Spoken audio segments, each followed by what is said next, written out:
So, what if everything you built, your influence, your legacy was forgotten in a moment? Poof, gone. Solomon saw it happen. A king rose, a king fell, the crowd cheered, and then moved on. That's because power fades, influence shifts. So you got to ask yourself, where is your foundation? Welcome to the Daily. I am Vince Miller. So glad to have you here today. We just go through the Bible verse by verse, chapter by chapter. Every single day I am here with you. So join me here. Our text today is Ecclesiastes chapter 4, verses 13 through 16. Let me read it.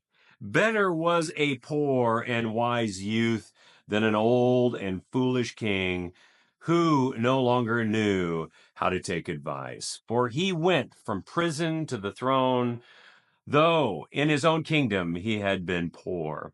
I saw all the living who move about under the sun, along with a youth who was to stand in the king's place. There was no end of all the people, all of whom he led, yet those who come later will not rejoice in him. Surely this also is vanity and a striving after the wind. So we see the applause of today becomes the silence of tomorrow. And it's deafening silence, I promise you. Solomon gives us this real sobering picture of leadership's fleeting nature. It's just smoke like nature. A poor, wise youth rises from nothing, even from prison, to take the throne. He wins the people's favor, leads a great multitude, and stands in the king's place. But soon the same people just move on. I mean, new generations forget him. His legacy, like the king before him, is swallowed up by time. And the contrast is super striking here. A young man open to wisdom and an old king too proud to take advice. The lesson? Influence is temporary, folks. It's temporary. The wisdom that lifts one man up is later dismissed, and the power that once commanded respect eventually fades. Happens every time. Pride makes a leader resistant to counsel, and foolishness blinds him to his own decline.